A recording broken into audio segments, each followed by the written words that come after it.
Morning. कैसे हैं भाइयों? जस्ट अभी अभी सोकर उठा हूँ। तकरीबन टाइम हो गया है 1:45 बजे। एक्चुअली रात को नींद नहीं आई। सुबह 6:15 बजे आँख लगी है। 6:15 बजे आँख लगी, उसके बाद 9 बजे खुल गई। आज पता नहीं हुआ क्या यार, नींद ही नहीं आई, पूरी रात निकल गई। पूरी रात तो सोई नहीं, दोनों बातें करते रहे सुमेर भाई और मैं।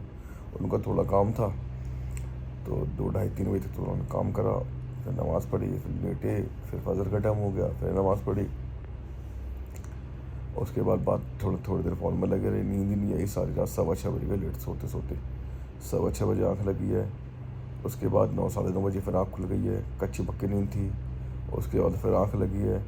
उसके बाद सुमेर भाई को एक हमारे भाई हैं, सुमेर भाई को उनके साथ कहीं जाना था, वो आ गए तकरीबन 10:15 10:30 बजे, पौने 11 बजे बेल बजाई उन्होंने, फिर आँख खुल गई। फिर वो आ गए सुमेर भाई, उनके साथ रेडी होकर उन्हें शेंजन जाना था, शेंजन और डोंगोंग। तो वह शेंजन और डोंगोंग चले गए उनके साथ में। फिर देखो शाम को किस टाइम तक आते हैं, वो मुझे लेट हो जाएंगे, मुझे लग रहा है 6 7 8 बज जाएंगे उन्हें आते आते। उसके बाद मैं फिर सो गया। उसके बाद अब आँख खुली है, 12:30 बज रहे हैं।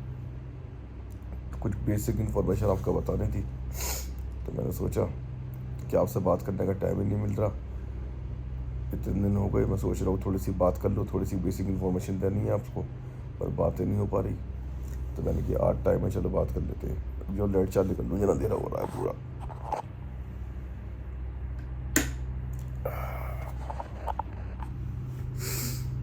तो भाई कहानी ये है कि जो भाई भी चाइना जो भाई भी चाइना आते हैं, जो भाई चाइना से काम करते हैं, वो लोग सबसे पहले एक चीज़ का ध्यान रखें कि यहाँ पर आने से पहले अपने जो भी सप्लायर हैं, जिनसे भी काम करते हैं, जिन भी सप्लायर से काम करते हैं, वो लोग इनविटेशन लेटर लेकर ही आएँ यहाँ पर।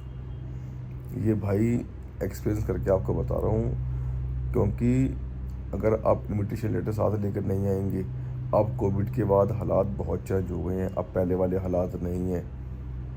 अब तो आपको इस तरीके से देखा जाता है कि किसी भी कंट्री में आप जा रहे हैं तो पता नहीं किस बेस पर जा रहे हैं, क्यों जा रहे हैं, इस तरीके से।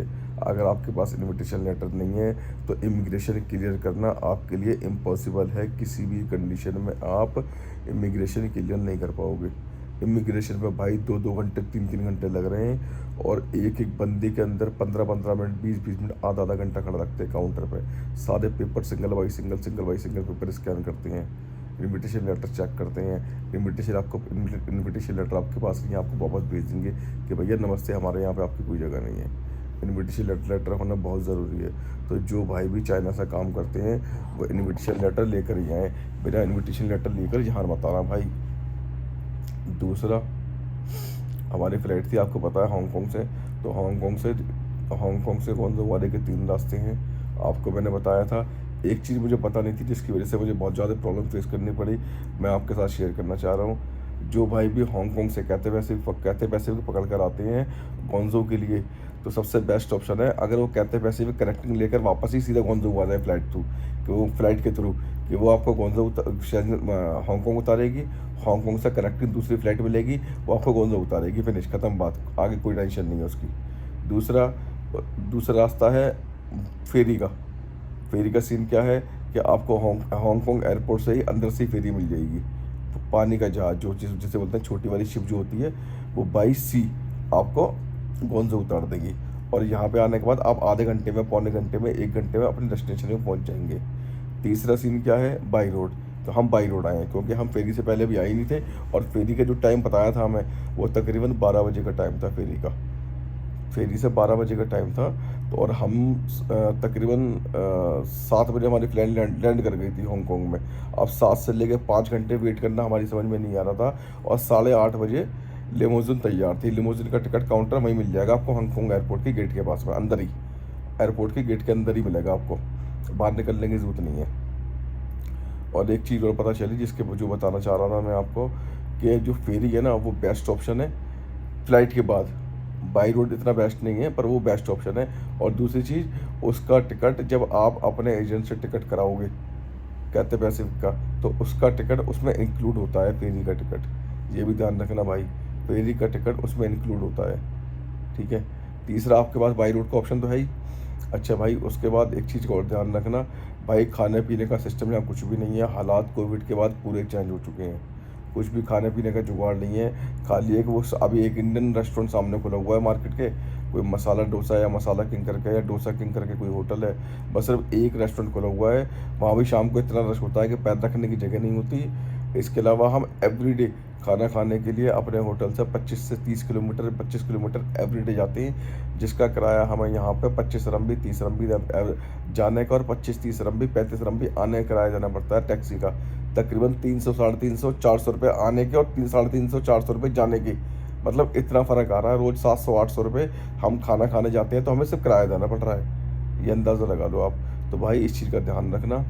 इसके अलावा होटल आप वहीं से बुक करा के आना, बिना होटल बुक कराए यहाँ ना आना, क्योंकि यहाँ पर आने के बाद आपको आपकी मर्ज़ी का रूम नहीं मिलेगा, ना आपकी मर्ज़ी के होटल में आपको एंट्री मिलेगी, ये भी ध्यान रखना। होटल वहीं से बुक करा के आना तो बेस्ट ऑप्शन है। ऑनलाइन बुक करा के आओगे सस्ता है, यहाँ बुक कराओगे 1000 से 1500 रुपये का वेरिएशन है, ये पहले बता दूँ आपको।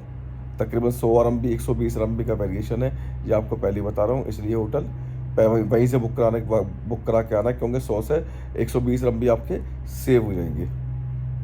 ठीक है भाई लोग। एक बात और बतानी थी आप लोगों को, इस एक चीज़ को और ध्यान रखना, जब जिस एजेंट से आप टिकट कराओगे उससे ट्रांजिट लेटर साथ साथ बनवा लेना।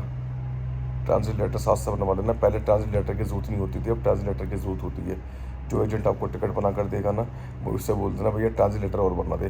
क्योंकि पहले क्या होता था, आप जब हांगकॉन्ग फ्लाइट लैंड करती थी, आप फ्लाइट से बाहर आए, आप इमिग्रेशन पे गए, आपने एक पेपर फॉर्म भरा, उसको पेपर फॉर्म फिल करने के बाद सबमिट करा, hand to hand watch time लगा के आपको एंट्री दे देते थे कि जाओ। पहले इतनी टेंशन नहीं थी, पर अब ऐसा नहीं है। अगर आपने टिकट करा ली, कहते पैसे कि XYZ किसी फ्लाइट की अपने हांगकॉन्ग आने के लिए, और आपने ट्रांजिट लेटर नहीं लिया, तो आपको वो टिकट बेकार हो गई आपकी, वो आपकी टिकट बेकार हो गई, आपको यहाँ पे एंट्री नहीं मिलेगी, ये ध्यान रखना।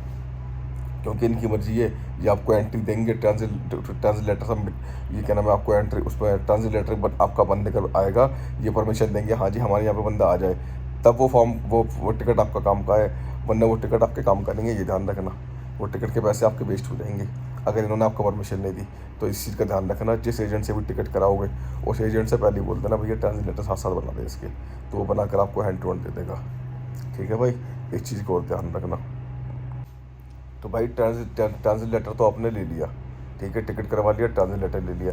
इसके बाद जब आप एयरपोर्ट पे जाओगे ना, आप कोई भी फ्लाइट, जो भी फ्लाइट का टिकट आपने कराया होगा, जो आपको जैसे कंफर्टेबल होगी, सूटेबल होगी, आपको कहते पैसे हो गई, एयर इंडिया हो गई, XYZ कोई भी फ्लाइट हो गई, तो एक चीज़ का और ध्यान रखना, जब वो काउंटर लगा होगा ना आपको चाइना में एंट्री करने के लिए, चाइना में एंट्री करने के लिए आप एक चीज़ का ध्यान रखना कि जिस फ्लाइट का आप टिकट लोगे, जब उसके काउंटर पर जाओगे ना आप, तो वहाँ काउंटर के बाहर एक ना बारकोड स्कैनर लगा होगा। उस बारकोड स्कैनर पे क्या होता है कि आपको अपनी बॉडी की 24 घंटे का डेटा, मिनिमम 24 घंटे पहले, गोंजो में एंट्री करने से पहले, चाइना में एंट्री करने से पहले, मिनिमम 24 घंटे पहले आपको कम से कम वो वैलिडिटी 24 फॉर्म जो है वो वैलिडिटी 24 घंटे तक रहता है। वहाँ पे एक बारकोड लगा होगा, बारकोड आपको स्कैन करना पड़ेगा, गूगल पे जाके कैमरे पे जाके उसको स्कैन करोगे, कैमरे पे जाके स्कैन करोगे, उस पर लिंक आ जाएगा गूगल का, गूगल से आप उसको फॉर्म को खोलेंगे, उस चाइनीज़ लैंग्वेज में लिखा हुआ आएगा वहाँ पर कंपनी के एजेंट होंगे, जिस कंपनी का आप टिकट कराओगे, जिस एयरलाइंस की टिकट कराओगे, उनके एजेंट वहाँ खड़े होंगे और वो आपको फॉर्म फिल कराएंगे। उसके बाद उसको ऑनलाइन सबमिट करना है आपको। सबमिट करने के बाद जब उसमें एक बारकोड बना हुआ आ जाएगा आपके फ़ोन के अंदर, और उसको स्क्रीनशॉट लेना है, वो आपको यहाँ पर दिखाना पड़ेगा। जब आप चाइना के अंदर इमिग्रेशन पे एंट्री करोगे तो उससे जब तक आप वो दिखाओगे नहीं तब तक आपकी एंट्री नहीं होगी। और अगर आप वहाँ से भर के नहीं आते ये फॉर्म इंडिया से, तो ध्यान रखना भैया, यहाँ पे आपको, यहाँ हिंदी किसी को नहीं आती, इंग्लिश किसी को नहीं आती, मोस्टली 80-90% लोगों को सिर्फ चाइनीज़ लैंग्वेज आती है, बस 80-90% लोगों को चाइनीज़ लैंग्वेज आती है। आपकी ज़िंदगी ख़राब हो जाएगी उन्हें समझाते, और वो आपको समझा नहीं पाएंगे। तो ध्यान रखना भैया, आधा घंटा 1 घंटा यहाँ पे लाइनों में लगना पड़ेगा उसके लिए आपको। तो बेस्ट ऑप्शन है वहीं से करके सारा काम आना। ठीक है बड़े भाई, इन चीज़ों को ध्यान रखना आप। तो टाइम हो गया बहुत ज़्यादा, और मेरे हिसाब से शायद 1 बजा हुआ है, तो रेडी होते हैं, 2-4 छोटे छोटे काम है वो निपटा लेते हैं, मिलते हैं उसके बाद आपसे।